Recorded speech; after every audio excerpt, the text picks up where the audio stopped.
I always felt like it was doing a disservice to people who actually are scouts to call yourself a scout just because you're watching a few YouTube videos, you're watching some All 22. I believe unless you've actually worked as a scout for a team, actually worked as a scout or an intern or something along those lines, you shouldn't call yourself a scout.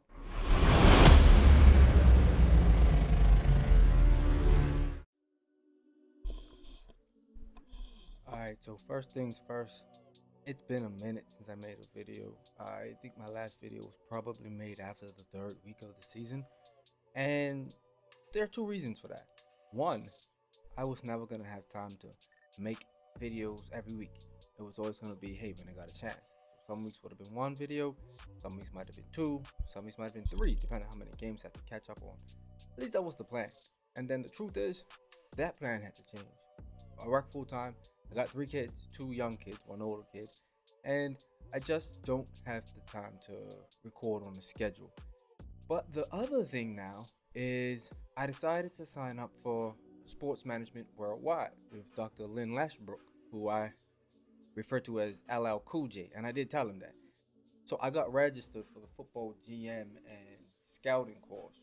So now, of course, if I didn't have time to record every single Cowboys game, full game, my analysis of the game on a schedule, I should say the full offensive, um, every offensive snap, I never had time to do that before. I'm definitely not gonna have time to do it now if I'm diving into this sports management worldwide course. What I'm transitioning to now is as I prepare for the course, because like I said, I don't begin until the end of November.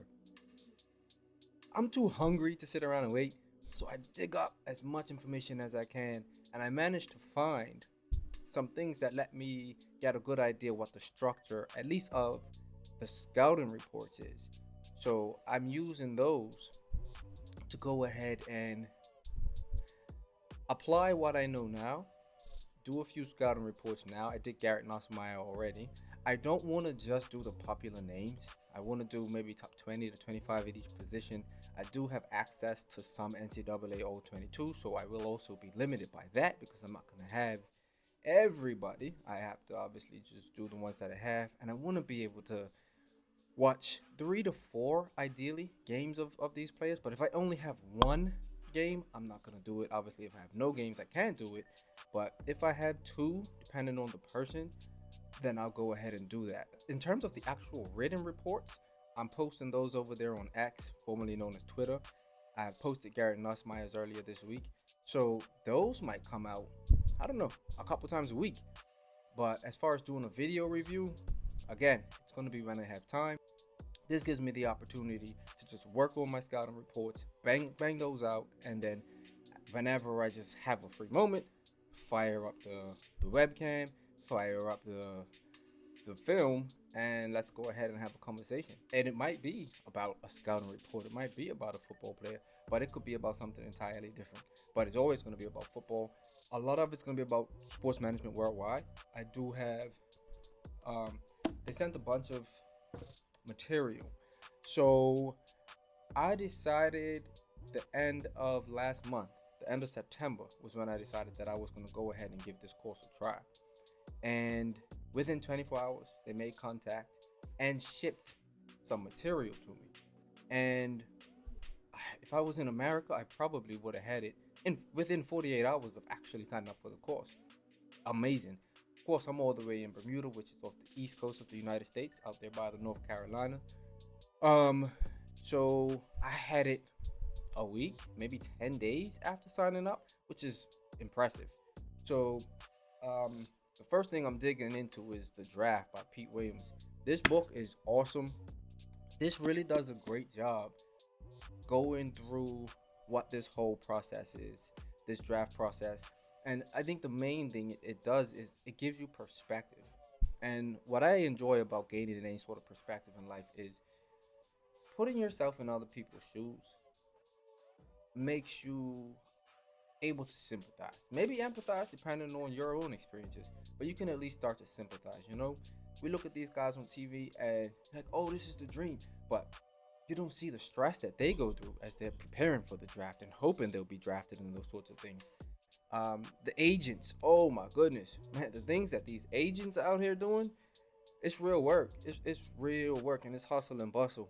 But primarily for me, because I'm most interested in film evaluation, and I use that term more than I say scouting and scouting report and those things, mostly because I always felt like it was doing a disservice to people who actually are scouts to call yourself a scout just because you're watching a few YouTube videos, you're watching some All 22. I believe unless you've actually worked as a scout for a team, actually worked as a scout or an intern or something along those lines, you shouldn't call yourself a scout. And this book actually did nothing but highlight and heighten my belief in that regard because it shows you all the things that these scouts go through. It shows you they're not just sitting behind a screen watching film. They're spending 90 days out of the year on the road driving. And if you're a, let's say you have a particular area, Southeast Scout, then you're from Alabama to Florida, and those are the big name schools. But if there's a college football game going on anywhere, Alabama A&M, South Alabama, West Alabama, if there's a college football game going on, you're figuring out a way to get there. And you're not just watching the players that you're scouting because you are watching them. So you're watching these players that you're scouting.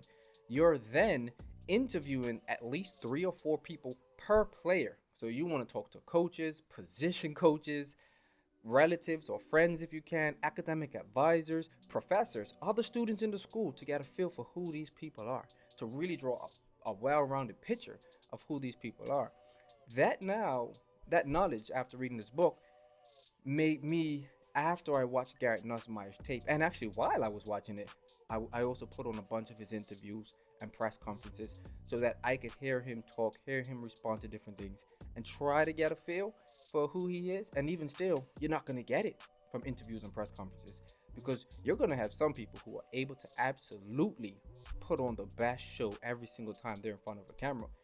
That's a good thing, mind you. That's something you want to say, hey, this guy's not going to crack. He's, no matter how he really feels, he's not throwing anybody under the bus, them sorts of things. But it's also nice to get to know the player from the perspective of other persons around him. I am an LSU Tiger fan. I got no reason to want to hate on Garrett Nussmeier.